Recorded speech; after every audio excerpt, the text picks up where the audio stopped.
Welcome back to episode 112 of the Your Wealth and Beyond podcast. I'm your host, Andrew Rovellio, and we are live in the studio. Got a remarkable guest in the house today, Michael Rovellio.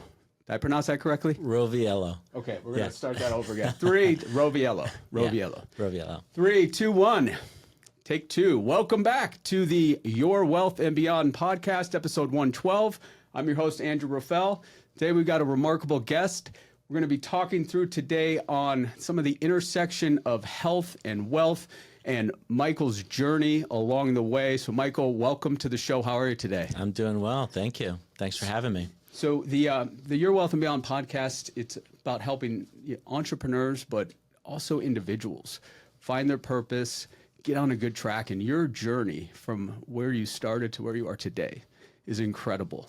Everything from the Navy search and rescue missions, right? Corporate world, figuring out some of the health things that you face, and then focusing on building a company that is known here in town as what we call the Human Optimization Center, Nice. Optimyze. Yes. So I'm super excited to hear your story, learn a little bit more about it, and have the listeners and the viewers get to learn from your experiences. Cool. So growing up in New York.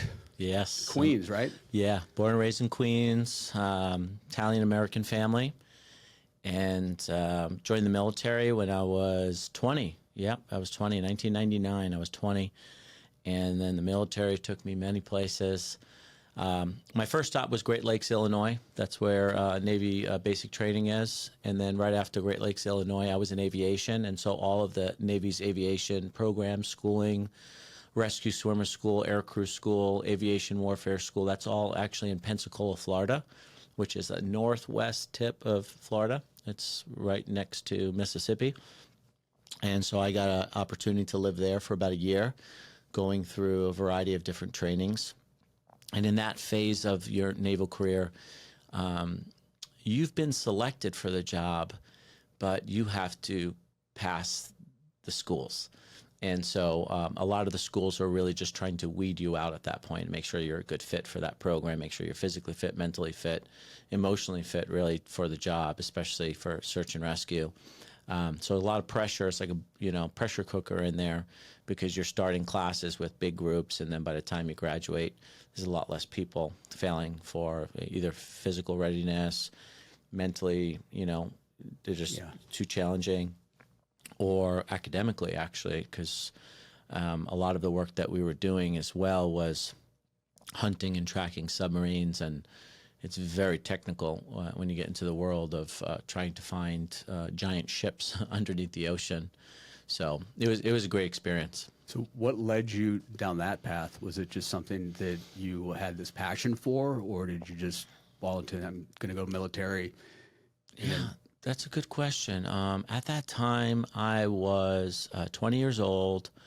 I was in college, didn't quite know what I wanted to do. I was just like at that age of what's next?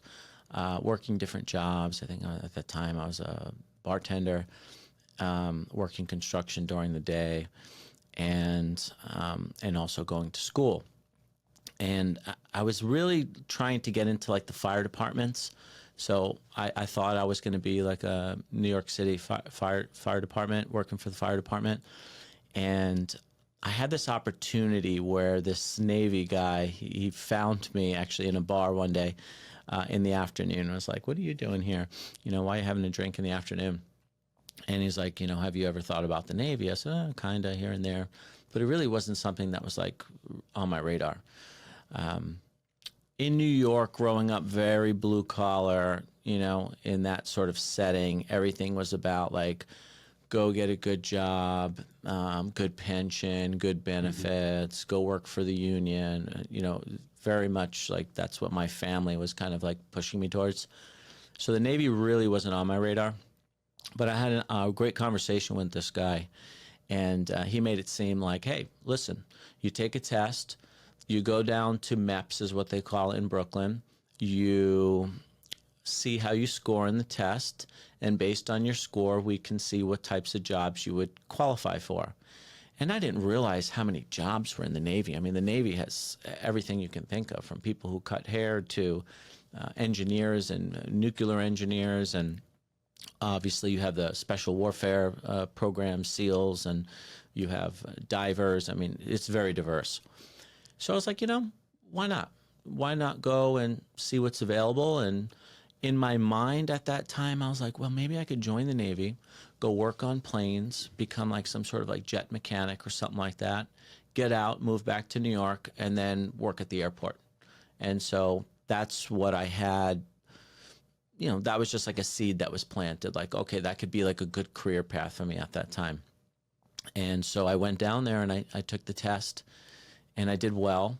And the part that they didn't share with me is that when you go down to MEPS and you take the test and they do the physical and they just deem you, healthy to obviously go into the military, you don't have any significant health issues, they want you to swear in right then and there.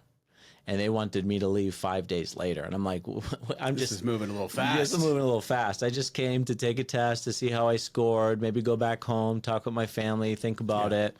And so there's a whole story there on how that day played out. But ultimately, I made the decision. They gave me more time. They gave me 1 month. So I had 1 month to essentially let everybody know that I was going to be leaving. But the job that they put on the table for me at that time was too good to pass. And the Navy has a program called AW, Aviation Warfare System Operator. And so you are really involved in a lot of different things that the Navy needs. You can go two routes. You can go and fly in a plane called a P-3 Orion, which is a prop plane, long-distance plane. It's basically a spy plane. It's really what it is. They have all kinds of acoustics where they can listen to conversations and fly over countries. They can hunt and track submarines. They coordinate with ships. The good news about, going on a P-3 Orion and being assigned to that type of aircraft is they don't have to live on ships. The plane's too big to land on an aircraft carrier. So essentially you'd be living all over the world. Rota, Spain, they have Iceland, they have all these pretty cool places, Italy, Japan. I mean, you get to see a lot of the world because it is a long distance, long range type of aircraft.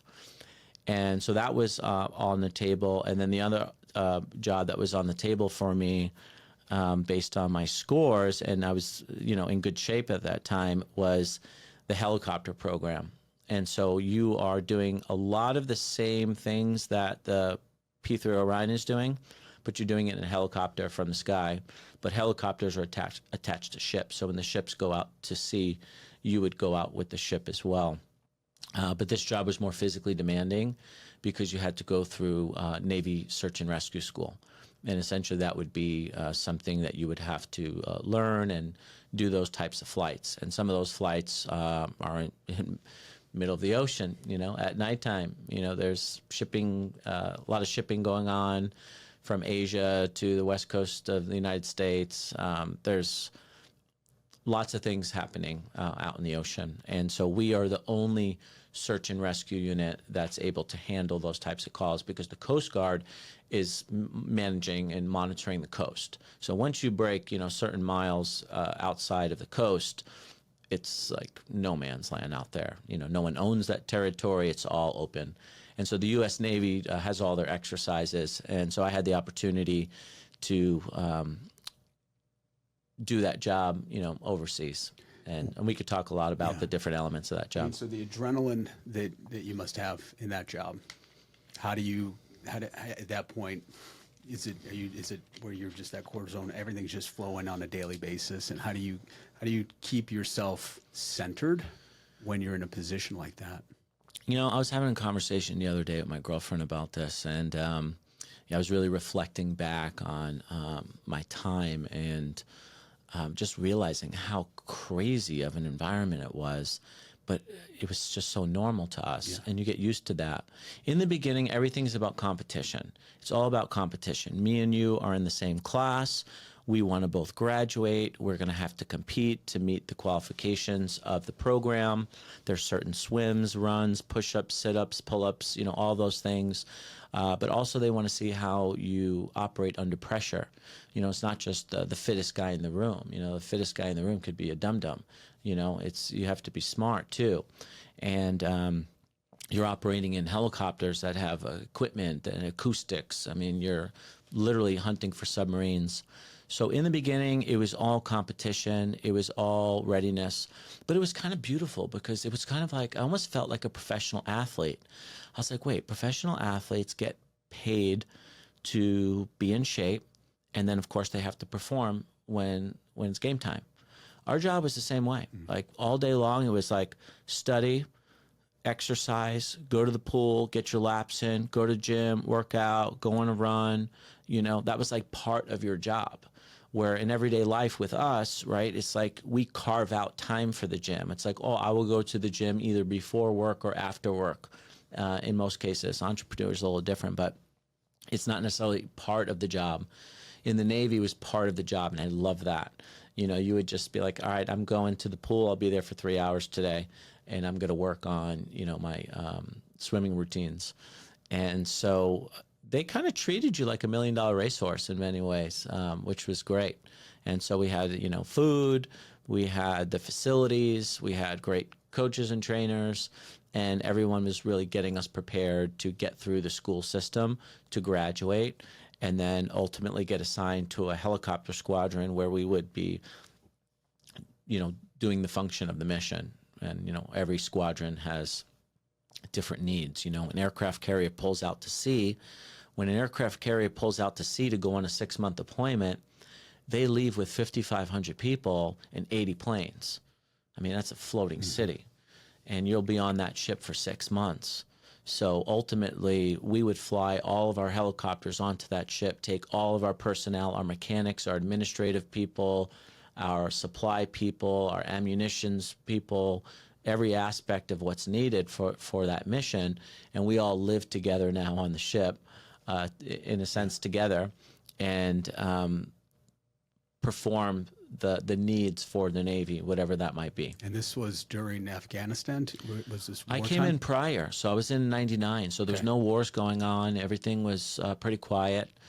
By the time I got out of school, it was like 2001, and I remember being in a place called Fallon, Nevada, which is near Reno, and that's where the Navy's Top Gun School is, and that's where we do all the cool stuff, because Fallon is like no man's land up there. It's all just mountain ranges and empty land, and it's frigid up there too. It's cold, and in summertime it's really hot.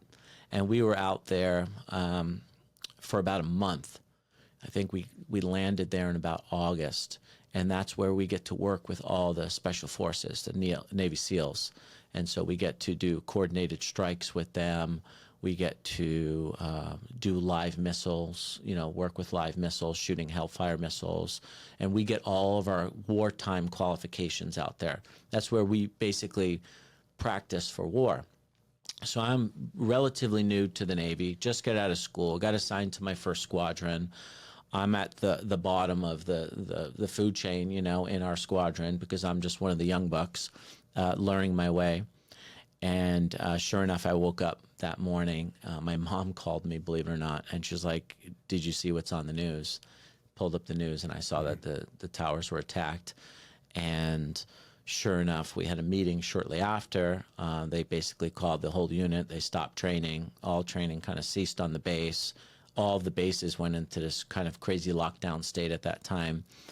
And then ultimately, I got in a helicopter and flew to Los Angeles. And so they had taken all of the ships at that time and they pulled them out to sea. And so a lot of the ships went out to sea and they were just kind of hanging around, guarding the coast, because at that time there was still a lot of confusion. Who did it? Why they do it? All that. And we did patrols in the Pacific Ocean there, all along the coast. And we had small boats coming out there, and we would make sure that they didn't come close to our ship. And we were actually expected to leave to go on a deployment in, I believe, January or February. And so, right now it's like September 13th. And they basically moved up everything. They said, you guys are leaving in November.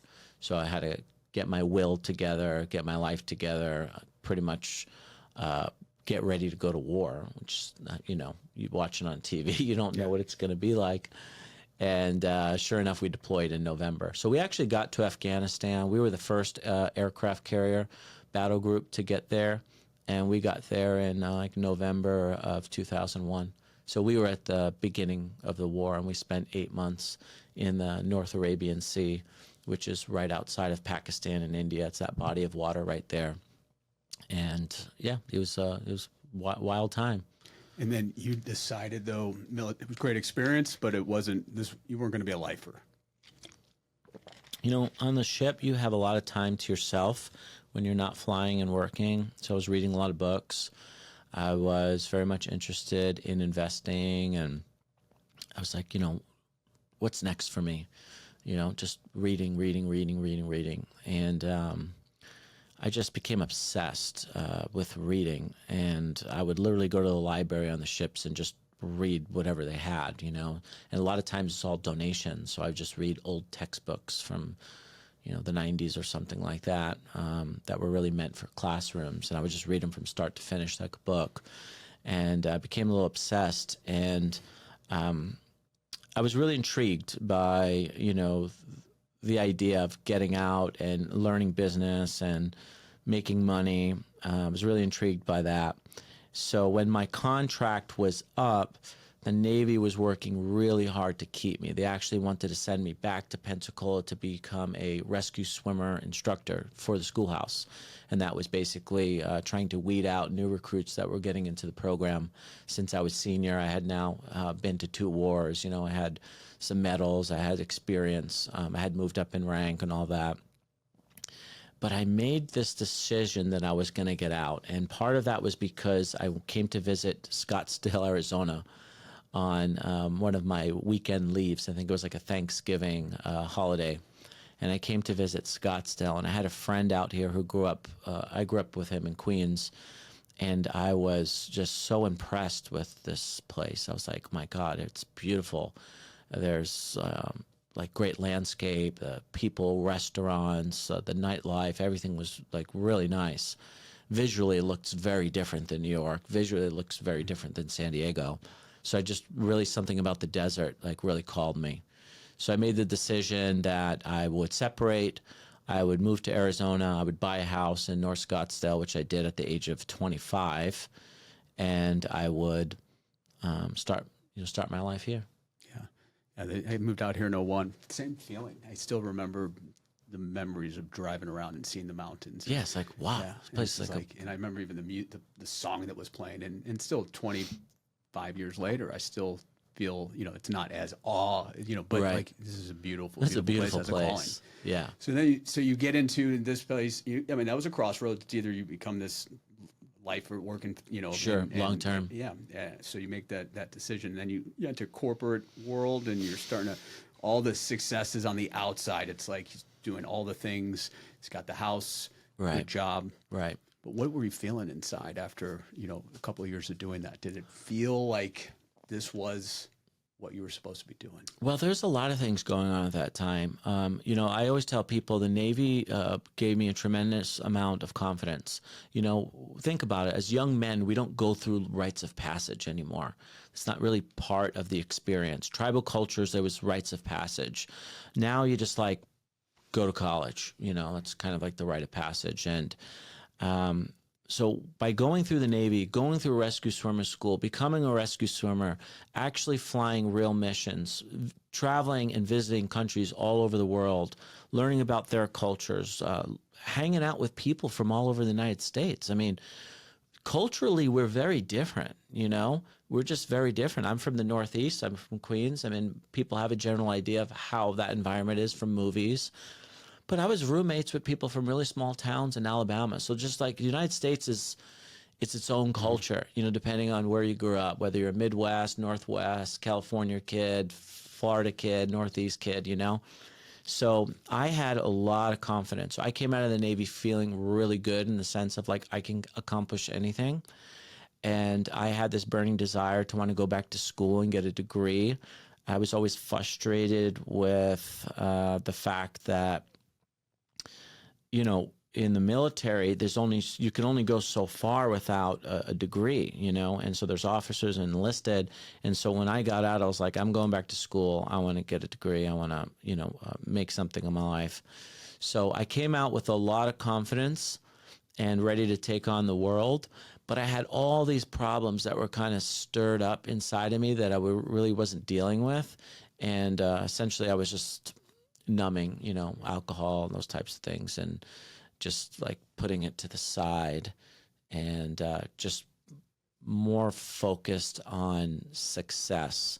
At that time, I was under the influence of that materialism and physical things would bring you happiness. I grew up kind of a middle class. Parents didn't have a lot of money. Mom raised 4 kids on her own. The idea of owning a home in North Scottsdale at 25 was like a really big deal, unheard of. Going to school and getting an undergraduate degree and a master's degree, like unheard of. So yeah, there was a lot of different things going on. And I think in Scottsdale itself can lead to that, where the home of the 30,000 millionaire, everything is keeping up with the Joneses. And people can fall into that trap. Oh yeah. And it's hard to pull yourself out of too.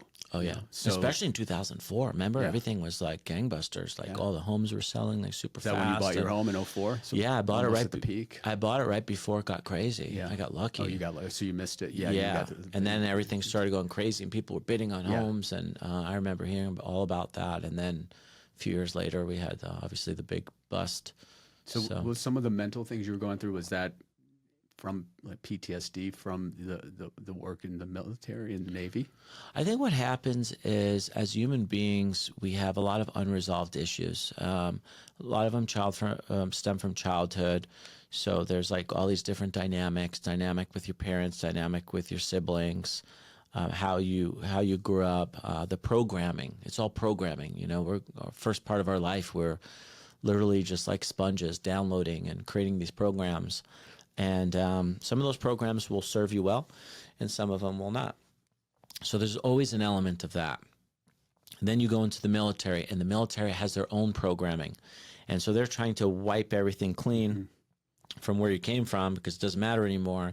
And now we're going to, create you into this, new U.S. Navy search and rescue helicopter swimmer, And so that has its own programming for sure. A lot of programming, good and bad. Yeah, a lot of positive too. A lot of positive. Mental clarity. Oh yeah, you have to kind of have a big ego. It's like one of those places where the ego like actually serves you well, where in most cases it usually gets in your way. You just have to have that confidence, because other people are putting you're putting yourself in a position where people can die from making really dumb decisions. If you're like lazy, and if you had too much to drink, and you're not taking your job seriously, and all those things, these are like real repercussions, if you make mistakes. And so that's like really branded on you. And I thought that was a very positive thing, because like I take things very serious, and I can see mistakes from a mile away. So yeah, so that was the situation there.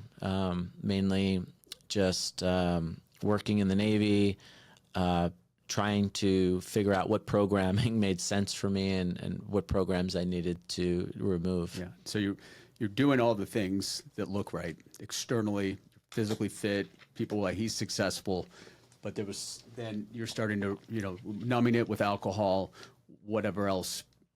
What was going on then? Were you just not feeling fulfilled, or to lead you into the next chapter, which we'll get into? Right. You find more of the holistic and the spiritual, some of those things. Was there a moment where you're like, I've got to make some major changes here? Yeah, there was a handful of moments, but ultimately I got out of the military in good shape, with some money in the bank, bought my first house, lived in North Scottsdale, had a nice car. There was like beautiful women like everywhere. I was like, where am I? This place is crazy, you know? And so it was a lot of fun. You know, it was just a lot of fun, and I took advantage of the fun. But I was working full time. I was going to school at night, and I was juggling all of it, and I was doing really good. I was making promotions at work. I was doing really well. They kept giving me more money, more bonuses, all of that. I was going back to school. I was doing very well in school because we had to study a lot in the Navy, so I had like built some really good habits, study habits, presentation habits. A lot of people were terrified to stand up in a classroom and speak in front of people and give a presentation. I had to do that all the time because when you're flying in helicopters, you have to brief the pilots, you might have to brief the commanding officer, you have to work with intelligence people, like, and they're going to hammer you like if you don't know your stuff, you know, like they will embarrass you, you know, if you don't know what you're doing. And so I got over a lot of that. And so by the time I was in college, I was just excelling. I'm like 5 steps ahead of everybody. This is easy. Yeah, I'm 5 steps ahead of everybody because of the information we had to do and the drills we had to do. And so I was actually feeling really good, really confident, and having a lot of fun. But during my military career, I had this aching pain in my neck that would literally come in waves that I didn't fully understand. And so it would like cripple me for a little while where I would be down and I really couldn't perform some of the duties. And then it would dissipate. And it was just, I can't explain it, but it was like this wave of like neck, cervical spine, upper back pain that I didn't understand. The Navy never gave me like a definitive answer of what it was. I pretty much just numbed it with like Motrin and pain kind of kills, anti-inflammatory stuff, and then try not to give it too much energy. So when I got out of the military, I was kind of right back to my habits, heavy lifting, you know, alcohol 3-4 days a week, you know, probably over drinking, this kind of an invincible complex, like I can do whatever I want complex, I would say. You know, I can juggle school, I could juggle work, I can go out late, I can wake up early, I can get things done. And sure enough, it just started like showing its teeth again. And it progressively got worse. And then it got to a point where it was like, I was losing my balance and stuff like that, and losing strength. And I'm like, okay, this is getting scary now. I need to take this seriously and start to get some ideas of what it might be. And so I went to a neurologist, and they thought I was developing multiple sclerosis, which my grandmother had. So I was familiar with that and watched her basically be paralyzed, blind, and have to be someone take care of her for the rest of her life. I was like really scared at this point. And so I went in for an MRI, and they found that I did not have the lesions that they look for multiple sclerosis. But what I did have was a disc that was impinging on my spinal cord. Apparently it had busted through the sheath that the spinal cord sits in. And so I was leaking spinal fluid, and also compression against the spinal cord, which can cause scarring. It can cause issues. And so is a lot of neurological issues, a lot of pain, inflammation, of course, associated with pain. And I needed emergency surgery. And so I did the emergency surgery, which was just a few days after that visit, and was on my path to good health again. But that didn't work. You know, it worked initially, and for 6, 7, 8 months I was fine. And then a year later I started creeping back. And I'm like, man, I just went through the surgery, went through all the downtime, took all the medications, but I was my frame of mind was the same. And so that was intriguing for me. My frame of mind was the same. Still drinking. Now I'm drinking with pain pills, right? Because pain pills are available to me. Like I'm in pain, and no one's questioning that. So drinking, pain pills, anti-inflammatory pills. work, go to school at night, party hard, play hard, that mentality, not really taking care of myself, not getting good quality sleep, not eating whatever I want because I was superhuman. I was like, oh, I can eat whatever I want and I'll just go work out and, I'll still be fit and strong, So not good routines and habits. And so then after a year, I started going back to the doctor, to the surgeon, and letting him know, hey, I'm having some complications. I'm feeling some issues. The pain kind of is back. It's showing up in different places. What do we do? And so, of course, it's like epidural shots. It's, basically how can we get pain and inflammation down? And then after that, they're like, okay, we're going to go back in. We're going to do another surgery, and we're going to fuse like above and below. So right now I had a procedure called an anterior cervical. So they cut your throat open, they move your esophagus, they go and they take these discs out and toss them, I guess. I'm not sure what they do with them. Then they take a cadaver part from someone else. They fuse that to your own bone. So eventually that fuses together. And then they drill like a titanium plate in to hold your neck in place, right? While that bone cadaver fuses with your spinal, with the bones in your cervical spine. And so that takes time.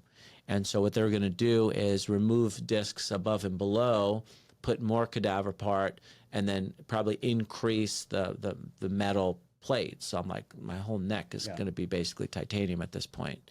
And so this is going to be like a real nuisance for my life. And I was in my 20s, maybe 28, 29 at the time, I forget. And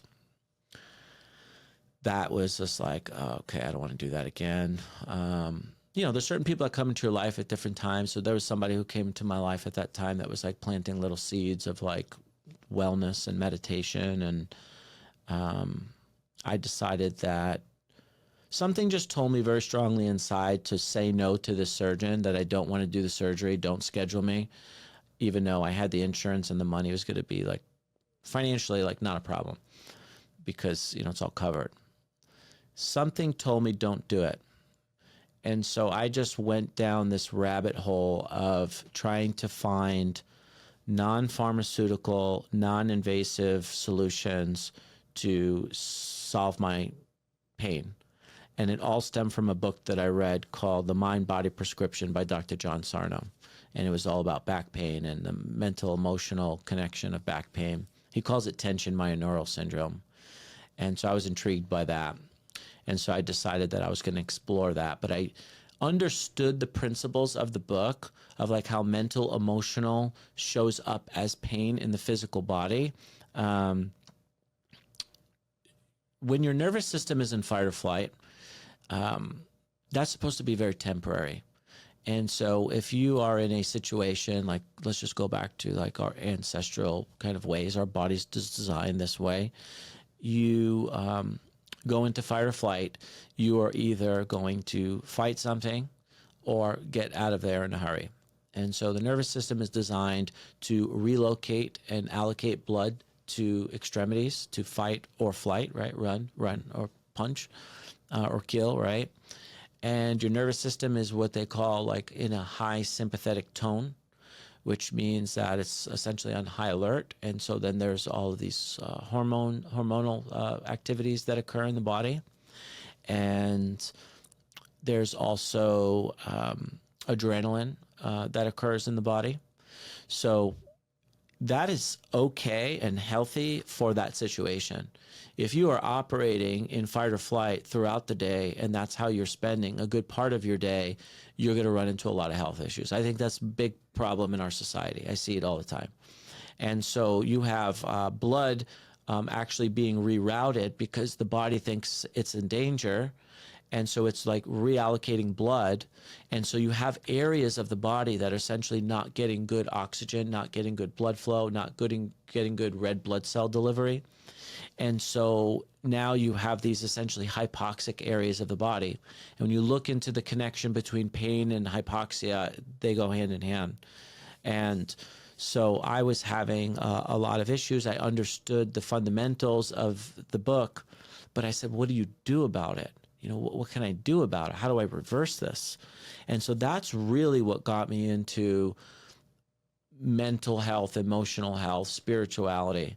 I realized that was the path to getting out of pain, not another pill, not another procedure.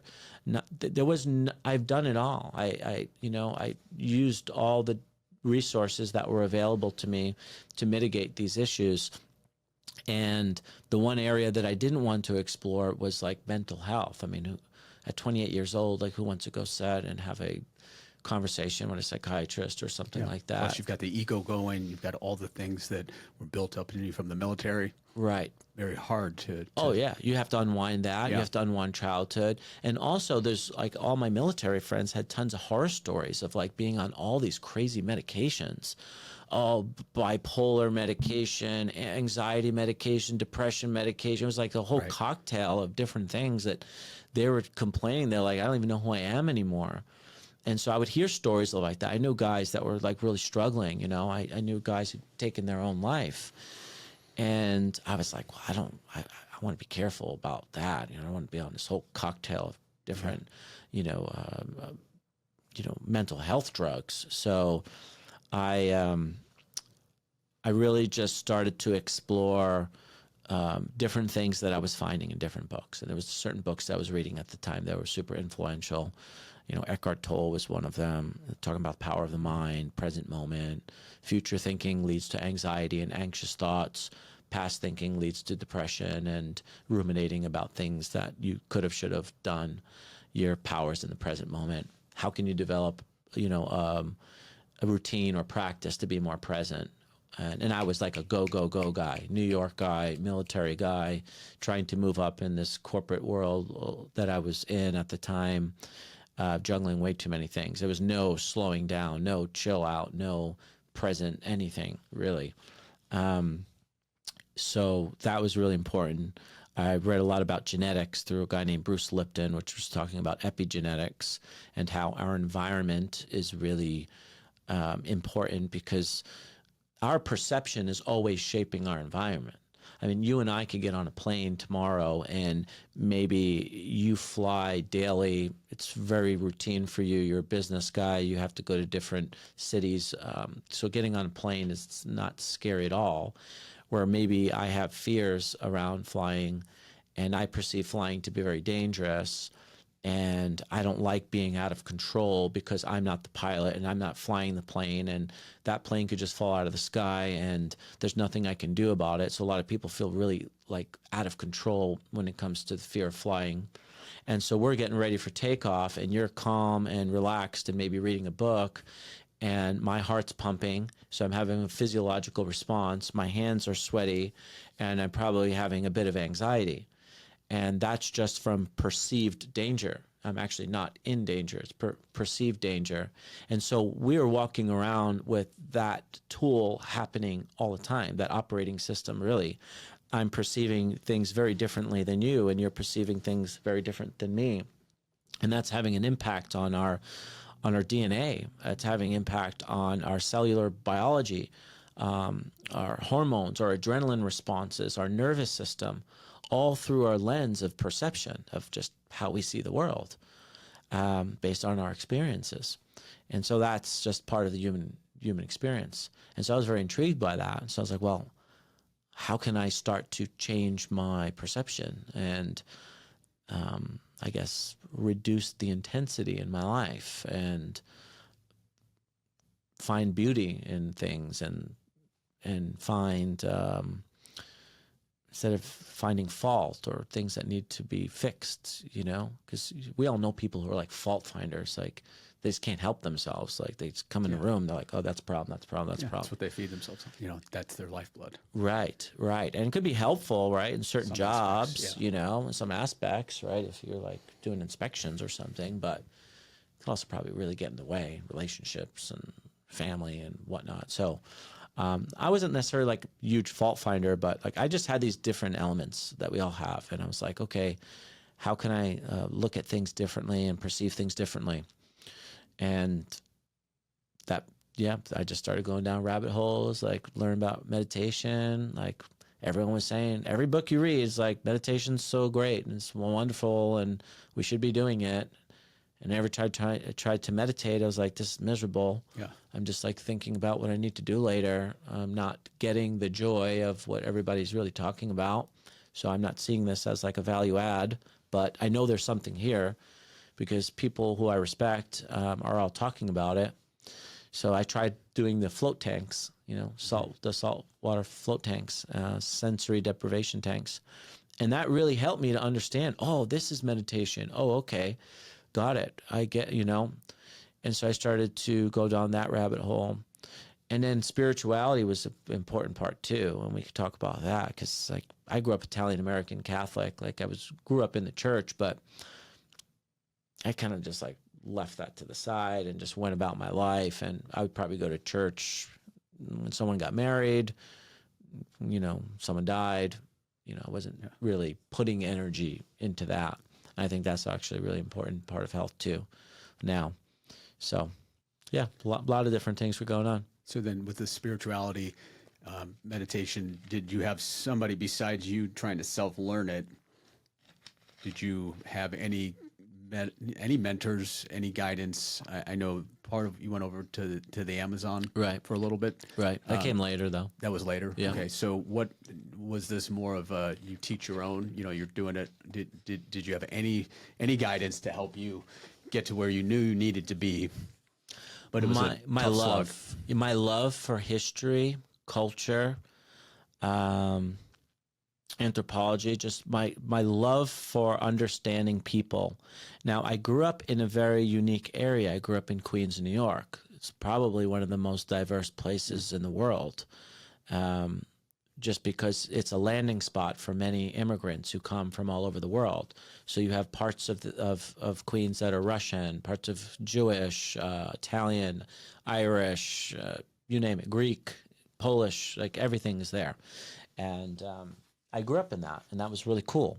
And then I joined the military, and then I was exploring all of these different cultures that traditionally I probably really wouldn't have went there on vacation.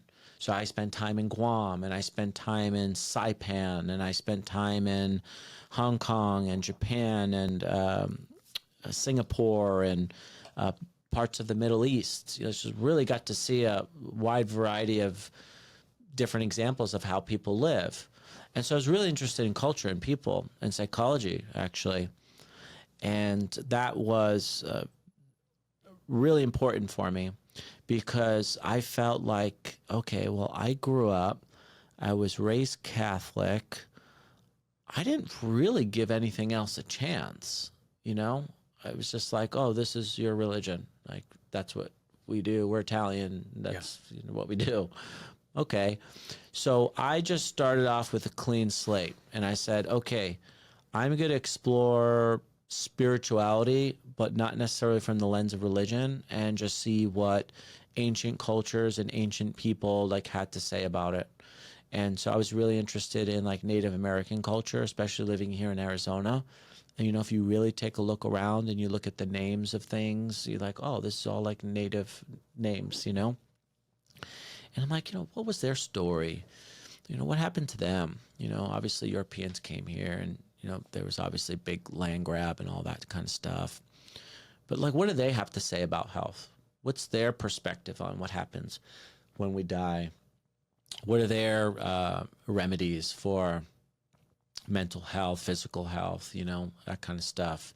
So I was just curious about what they had to say. So I started studying a lot of like indigenous cultures, not just from North America, but from Central America and South America. Then I would learn about indigenous cultures of Europe, before the rise of, the Roman Empire and that kind of stuff. Like, what were people doing in Europe at that time? I looked at indigenous cultures in Australia and, the Aboriginal people, which are well known for like the didgeridoos and their certain dances. And they have a whole framework of like where we come from and why we're here. African cultures, Asian cultures. And what I found was if you really study indigenous cultures, they all had a lot of similarities in what they believe, which was like nature-based spirituality. And so ultimately I found that very fascinating and interesting. And went down to the jungle to learn from them and got into like plant medicine and some of their ceremonial practices. But I was also studying a guy by the name of Edgar Cayce, who was a psychic in the late 1800s and early 1900s, who had predicted many things that had turned out to be true. But he was really known for doing these medical evaluations in this like meditative dream state. He would diagnose people and they would type it. And so right now you can literally find like 10,000 recorded one-on-one sessions that he had done over the years of his entire career that were documented. And it's at a place called the Association of Research and Enlightenment, and that's in Virginia Beach. And he also talked a lot about where do we go when we die, and why we're here and what our purpose here is as human beings. He also predicted, which was really interesting, that there was giant chambers underneath the pyramids, and he predicted that in 1931, stating that the book and the hall of records for all of mankind exists under the paw of the Sphinx. And now, if you've been watching the news, you realize that they just had these satellites from, I think, Italy and Scotland, finding these giant chambers up to 600 meters below the pyramids. And so there's a whole underground like world of information there, which I personally think is going to turn everything upside down on who we are, where we come from, why we're here. We obviously have an advanced civilization building stuff. They're claiming that it's potentially 30,000 years old. So I just got into spirituality through multiple things and was just trying to connect dots. That's it. Connect dots. What did Jesus have to say? How does that connect with maybe what the Native American people have to say? What do the Aboriginal people in Australia have to say, and their instruments and their storyline? And so I just became interested in spirituality and just started kind of dabbling and learning. And it really strengthened my my connection with God. It really strengthened my connection with Jesus too, because a lot of people like, oh, you went down the Amazon jungle and, that is, that's witchcraft or something, and I was like, well, those people actually believe in Jesus. And, if anything, I strengthened my relationship by going through their practices. And they use some wild stuff. I mean, they use like... Is it like DMT? Frog poisons. Yeah, frog poisons. DMT is in ayahuasca. So they use ayahuasca. So basically they take a vine and they kind of smash this vine down and they put it in a big pot. And then they take these leaves called chacruna leaves, and the leaves have the DMT. So we're eating food all the time that has DMT in it, but we have this enzyme, I believe, in our liver that shuts it down. So the minute the body recognizes it, it shuts it down. And so we're eating actually DMT all the time. Most fruits and vegetables have DMT in it, dimethyltryptamine for people who don't know. So why aren't we like having these psychedelic experiences when we, eat a salad or something like that? It's because of this enzyme. And so there's something that's in this vine called an MAO inhibitor that allows the DMT to remain active for a certain amount of time. And so when they mix this brew together of the leaves and the vine, and they cook it into like a shot glass, like a kind of a thick, earthy tasting brew, and you drink it, the effects start to come on, within like 30 minutes or so, typically. And so that has DMT in it. But they use frog poisons called Cambo, where they will burn your skin with like a little wood stick, and then they take the poison off the back of the frog and they wipe it onto the wound, and then you have like basically a reaction. It lasts about 25 minutes. 25 minutes, it's like hell, right? It's like you never think you're going to come out, and then you see the other side. The way I did it was hell. Now, they have practitioners that do it, and they start people very slowly, and they give you a small amount. They see how your body reacts, and, they do it in a very, like, cautious, comfortable way. I was in South America, and they saw me, and they just said the word 7, and they gave me 7 burns, which I didn't know what was a lot and what's a little. I'm just along for the ride, just willing to take the risk. That's who I am. And they gave me all 7 at once, and that was like a tough 25 minutes. The best way I could describe it, it's like you have a really bad flu and you're nauseous. So you have a fever, you have the shakes, you have nausea, and you are purging out a lot of water, but you're also purging out a lot of energy. And when you get into the world of plant medicine, purging and releasing energy is a very interesting process that the body goes through. Native American people call throwing up, what we call throwing up, getting well. We call it getting sick. We associate that with either flu, or we had too much to drink, or we have a stomach virus of some kind. They associate it with like we're releasing energies that's like no longer serving us in a way. So they see it as like, almost like a good thing. So a different shift of the mind. But yeah, they have a lot of powerful stuff down there. And did you find that beneficial once you came through that? Super beneficial, like really beneficial. At the time, I was having some hormone issues, and I was at the VA, and I was being treated for that. And I think I had a lot of hormone issues because my body was under a lot of stress. So it's really common that if you're in fight or flight, you're in pain, you have a lot of inflammation, like your hormones are not going to be well. And so I was having problems, and you know how doctors are, they kind of just look through a very thin lens, you know, just looking at this, they're not looking at the whole picture. And sure enough, I went down in the jungle and did this Cambo treatment, this frog poison, and I had done ayahuasca too. So I'd like done a lot of work down there in Brazil and came back, and then they ran some blood tests, and like everything was looking great. And I remember the doctor being really upset with me. She was like, "Are you taking testosterone? Are you taking like testosterone boosters or, you know, steroids? Yeah, what are you doing?" Yeah. I'm like, no, not at all. I'm not even taking any like supplements that will boost testosterone, actually. She goes, "Well, what are you doing?" And I told her what I did, and she was upset with me about that too. She didn't want to hear that I'm taking frog poison. She goes, "Well, that's not approved, you know." But ultimately, you have to do what's best for yourself, you know. And did you, as you went on the spiritual journey and looking at open up to all aspects of cultures and what was working for you, did you start seeing the feeling the neck pain? Was it started to dissipate? Oh yeah. So yeah, I'm glad we went back to that, because ultimately, you know, just for timeline purposes, doctor says you need another surgery. I say no. I'll come back if I need to. I'm going to go explore natural, holistic modalities. He's like, good luck. Stuff doesn't work. See you in 6 months. I'll see you soon. Exactly. Right. I start to dabble. I'm like, okay, what's this meditation stuff? Let me go try float tanks.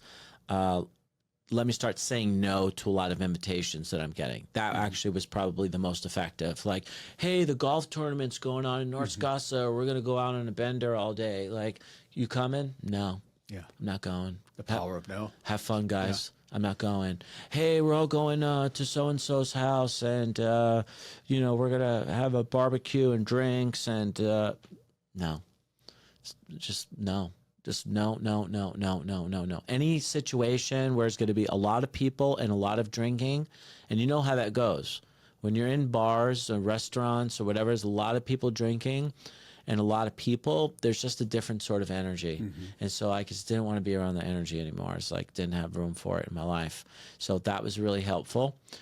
Making a lot of change. I'm spending more time by myself. I'm reading more. I'm learning about spirituality because I'm studying all these cultures and dabbling with different churches. I was going up to a Unity church, and I was taking some classes in the evening, and just really learning and exploring myself.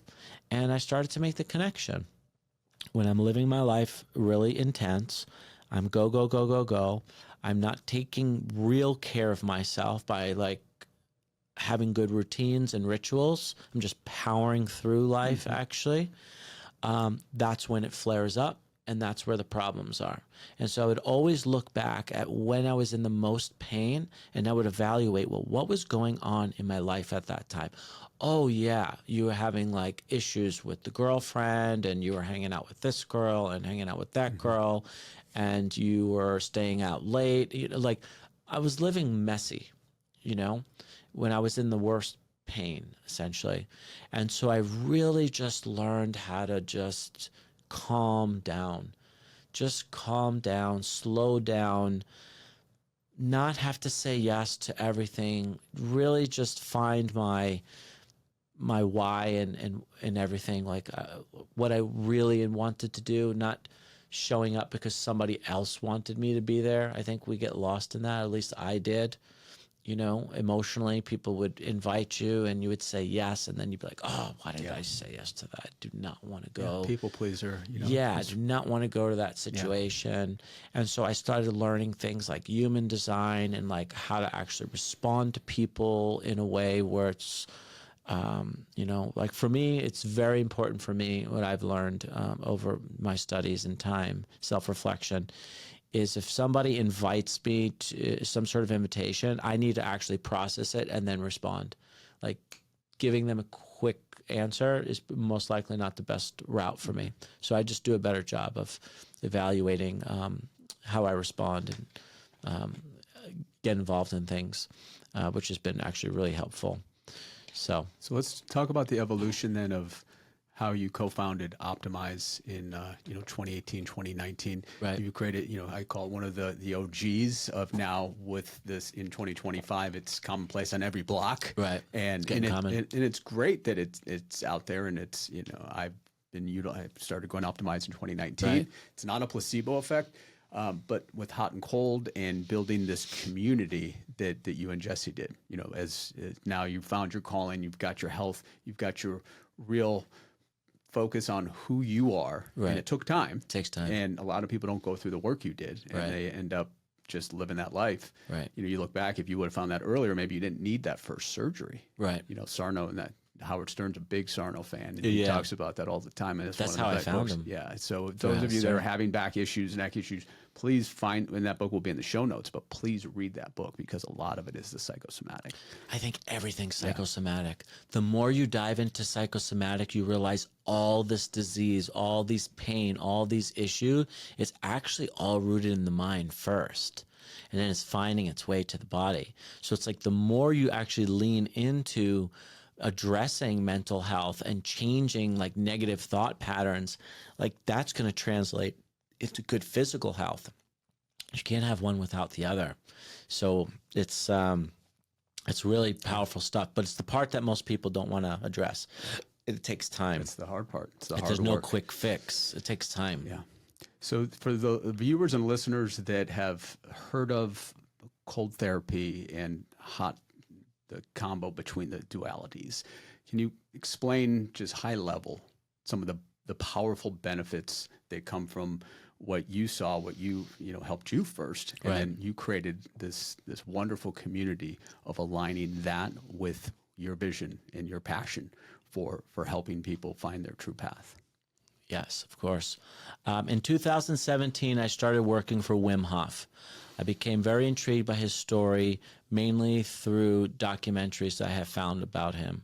I went and met him in LA in 2017, and on my way home from that trip after a 2-day seminar, I said I'm going to quit my job, even though I was next in line for vice president and making fantastic money and just really in a great situation in many ways, shapes, and forms. I'm going to leave my high-paying job of 13 years. I've been with the same company now for like almost 14 years, and I'm literally going to go and teach the Wim Hof method globally. I'm just going to teach.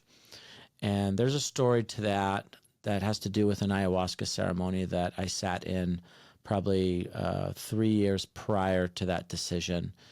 And that ayahuasca ceremony, I had gone and asked, like, what is my purpose in this life? Help me to understand, like, what I should be here doing. And it told me I was going to become a teacher. And I was so mad at that response. I was like, a teacher? Like, what am I going to do? Go take a $30,000 job at the local high school? Like, the pay in Arizona is terrible. Like, I don't even know if I want to work with that age bracket. But that was just my framework of what a teacher was, you know, at that time, just my upbringing. And so it came back and literally presented itself and put itself in front of me. And so I started going and teaching workshops and learning and teaching and spreading the message of health, happiness, and strength, which is like what Wim's trying to put out there.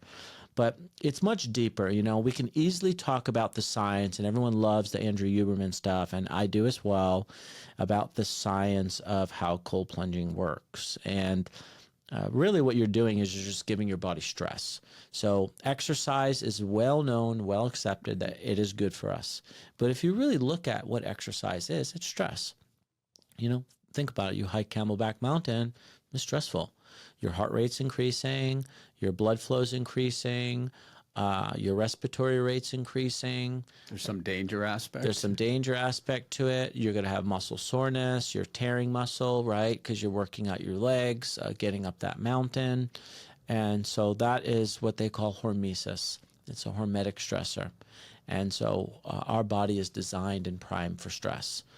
We were not designed to be really sit in front of computers for, 8 hours a day and, not being in sunlight and being sheltered from the outside environment.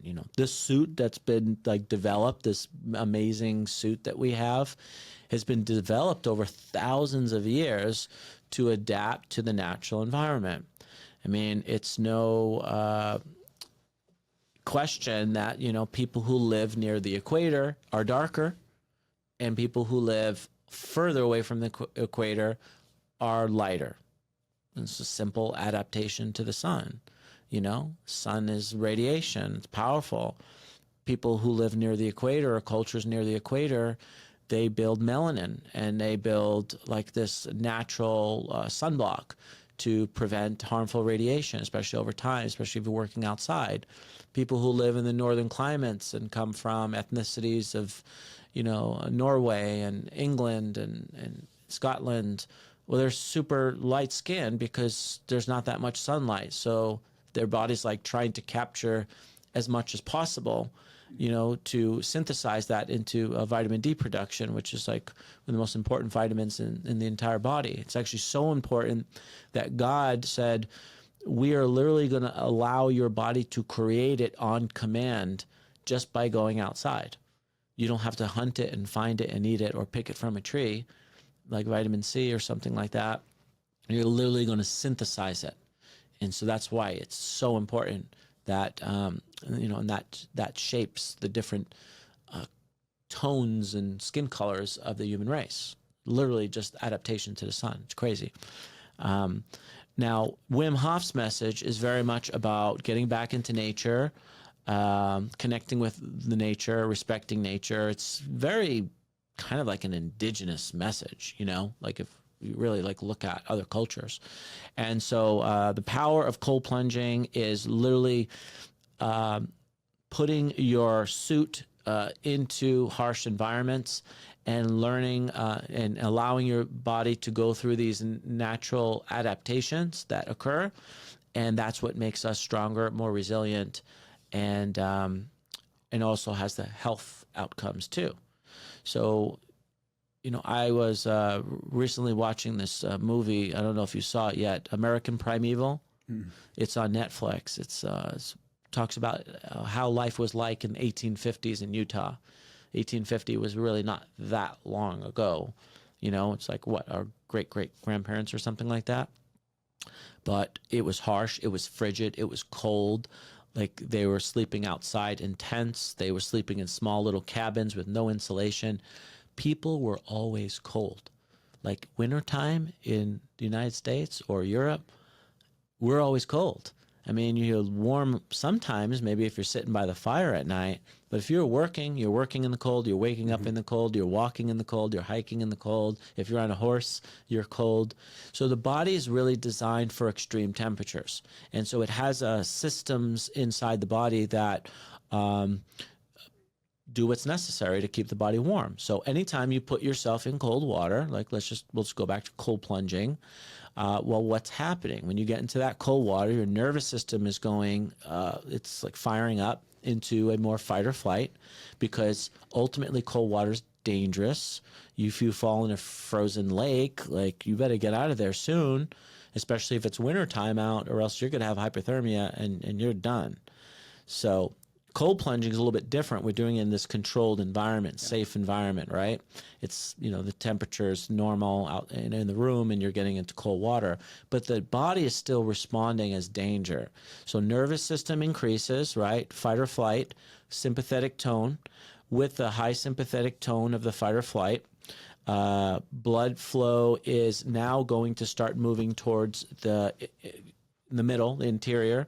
And the whole purpose of blood flow coming towards the middle, it's essentially keeping your organs warm. The whole goal of that is to keep the organs warm, because you can lose fingers and toes in harsh environment if you fall into that frozen lake, but you have organ issues, you're done. Yeah.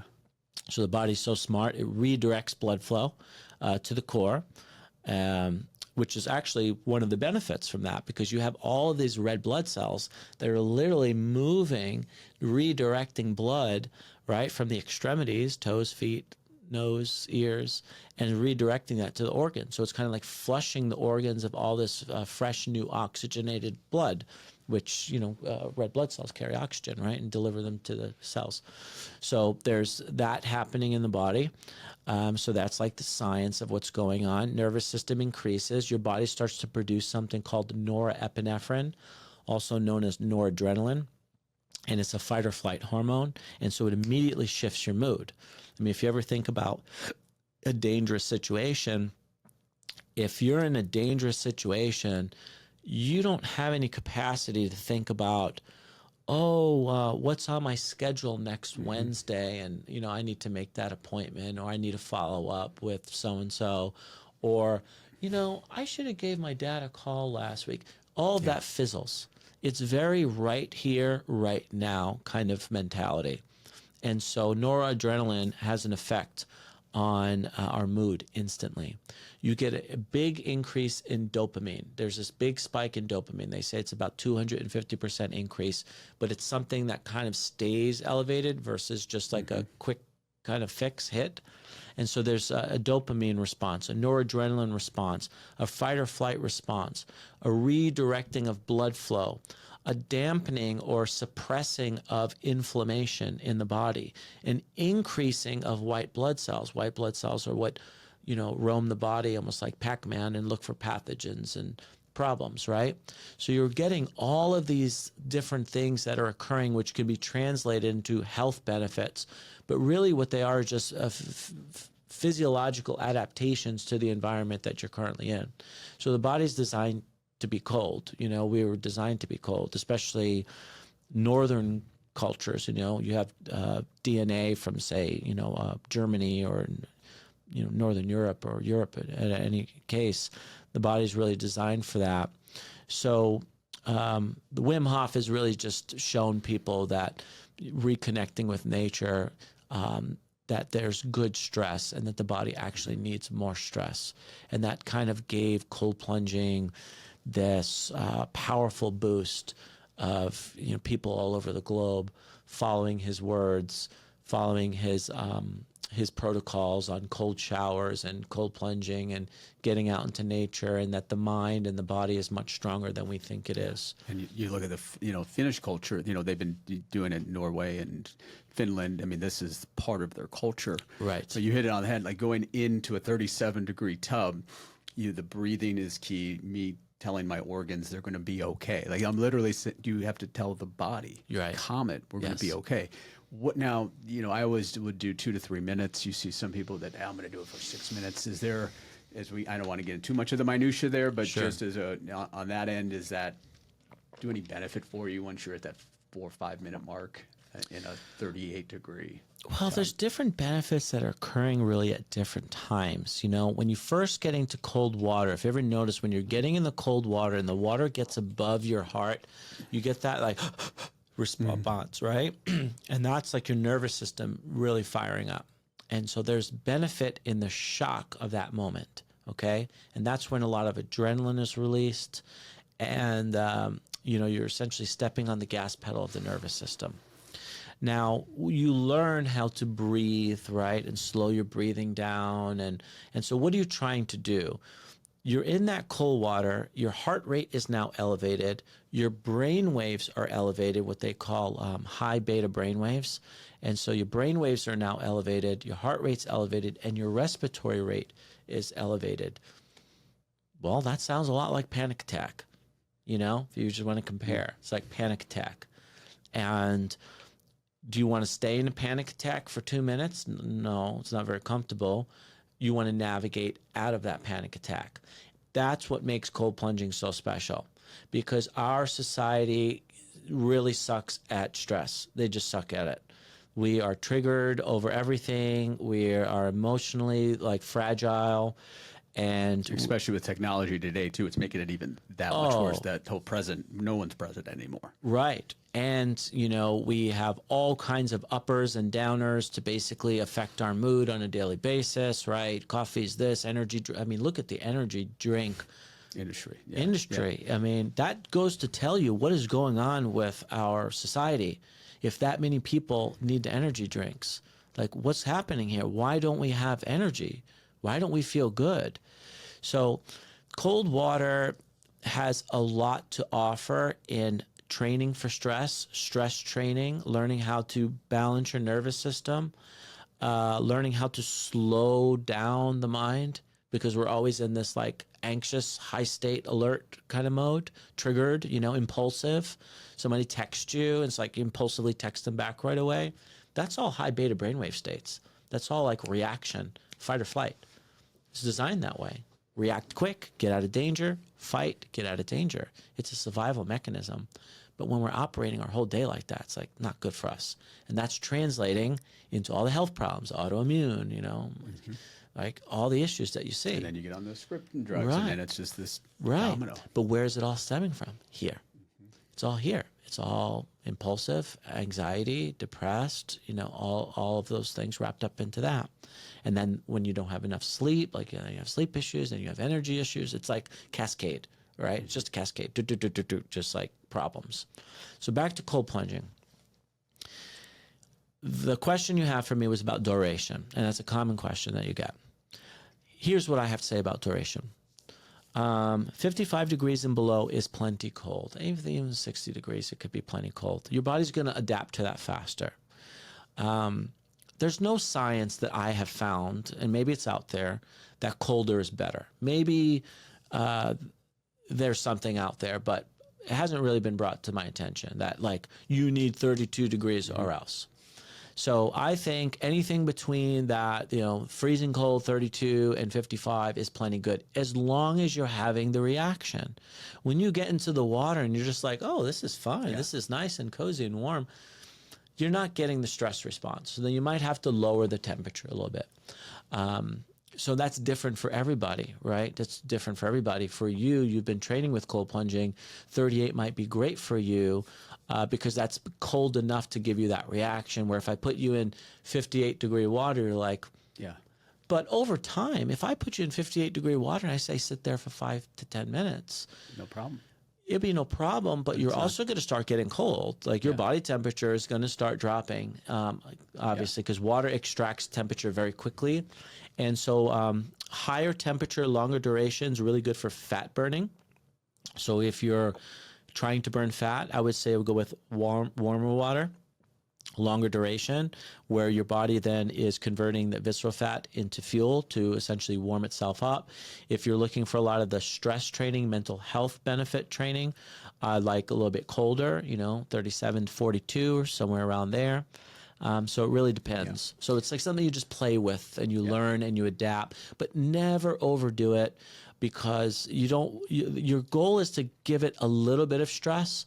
You're not trying to like overwhelm the system. Well, that was what's great about what you guys have built is you've got a novice that comes in there and you've got, in theory, these shamans that help to lead them to make sure that they're doing it right. Doing what's right for them. Right. And then they become an old pro. Right. I mean, in the past, too, when it was like, I think there was one time it was 32, 33 because they had just dumped a bunch of ice from the pizza place. And that was almost easier because you just like, everything's numb versus the 39. You're just like, it's numb. Right. You go into that reaction really fast. And because I know we've got to wind down here, but building this business has, it's culmination of your journey. Right. As a business owner, it comes with its challenges. Oh, yeah. But are you, and you weathered through a lot of storms. I mean, it was the one place that we could go to during 2020. Right. It was like this community was Best awesome. kept secret in town. So good. Do you like running a business? Yes, running a business is really cool and it's really rewarding. I meet amazing people all the time. Everywhere I go out in town, like there's usually somebody I know from the Optimyze community, people who are guests or members at one time. It's been really cool to share my story and put information out and teach and learn. All that I love. Retail's a grind though.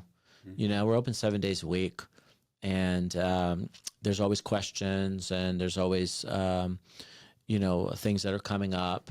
And so what I have found, it's very hard to shut it down where you're just like not engaged, That's been the biggest challenge. Where when I was in the military, there was times where I was just on leave and like no one was calling me like, hey, like there's a flight going on, like I was just off. Like, I'll see you guys in 3 weeks. Yeah, you get to your own head. Yeah, I'll see you guys in 3 weeks. Like, we'll catch up when I get back. Even corporate.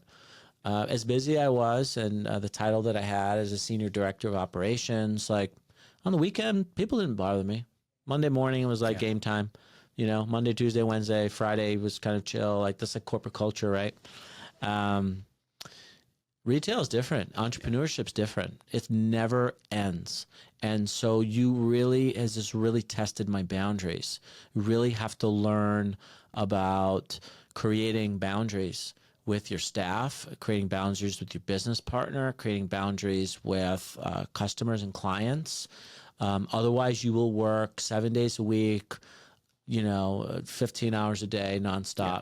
There's always emails, there's always text messages, there's always people to respond to. And so if you don't put in those boundaries, like it will get you. Yeah. And even when you want to enjoy a session for yourself, that's, I would see and give you a high, but like, I know if it was me, I'd like, don't talk to me. I just want to get in my own head. And I'm sure that's hard for some not to talk to you because you're very opening and this is the world you welcome, but that's got to be a balance there of, hey, I'm going to come in at 4 a.m. today just so I don't have to see anybody. Yeah, that happens sometimes, and sometimes like I'll use saunas at other places and stuff too. No, but I like going there and shooting the breeze with the people and hanging and talking. I mean, Optimyze has been such a beautiful project because it brings together like so many interesting people. Like on my way in the door today, coming into this podcast, one of my staff members at the Tempe location, she's like, hey, Manny Ramirez is here from the Boston Red Sox. Yeah. Remember Manny Ramirez? Yeah, he's also a Cleveland Indian. So yeah. So it's like great. Super cool. So you get to meet all these really interesting people. I had Rufus Du Sol in when they were doing a tour in town, and I got to play drums with the lead drummer of Rufus Du Sol. All of the stories of just everyday people that are local, that are just like overcame some sort of adversity, whether it's an injury or mental health, or they're in recovery from drugs and alcohol and they're just like thriving now. So the stories are beautiful. And so I like going there and I really like connecting, and I'm glad I'm at a part of the business where I'm still very involved. People are used to seeing me there. They know me like, oh, you're Michael, you're one of the owners. I know that there's going to be a time where that's not going to be the case.